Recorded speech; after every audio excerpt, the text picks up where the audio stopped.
ડોક્ટરોની રાજ્યવ્યાપી હડતાળથી તબીબી વ્યવસ્થા બીમાર પડી ગઈ છે। જો વાત કરીએ અમદાવાદની તો 15,000 ઓપીડી અને 2,500થી વધુ ઓપરેશન રદ કરી દેવામાં આવ્યા। કોલકાતાની મહિલા તબીબ સાથે બનેલી બર્બરતાના પડઘા દેશભરમાં પડ્યા છે।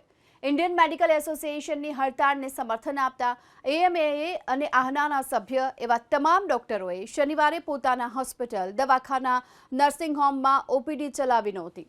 નિર્ધારિત ઓપરેશન પણ કેન્સલ કરી દેવામાં આવ્યા હતા અને તમામ હોસ્પિટલોમાં શનિવારના રોજ જેટલા ઓપરેશન નક્કી કરવામાં આવ્યા હતા આ તમામ રદ કરી દેવામાં આવ્યા હતા। જો કે ઇમરજન્સી હોય તેવા દર્દીઓના જ ઓપરેશન કરવામાં આવ્યા। ખાનગી હોસ્પિટલો અને દવાખાનાઓની સાથોસાથ મ્યુનિસિપલ કોર્પોરેશન સંચાલિત VS hospital, Shardaben hospital, LG તથા એસવીપી હોસ્પિટલમાં વિરોધ પ્રદર્શન પણ કરવામાં આવ્યા હતા। ડેન્ટલ કોલેજના જુનિયર રેસિડેન્ટ ડોક્ટરોએ પણ હોસ્પિટલના પ્રાંગણમાં વિરોધ પ્રદર્શન કર્યું। આ સાથે ઓપીડી અને અન્ય કામગીરીથી પણ દૂર રહ્યા।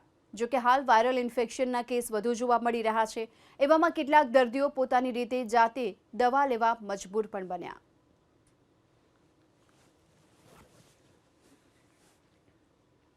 બે અલગ અલગ જે દ્રશ્યો અમે આપને દેખાડી રહ્યા છીએ, જ્યારે તબીબી વ્યવસ્થા હાલ બીમાર પડતી જોવા મળી હતી। એક તરફ જ્યારે ડોક્ટરોએ હડતાળ પાડી હતી અને બીજી તરફ દર્દીઓને હાલાકી પણ પડી હતી।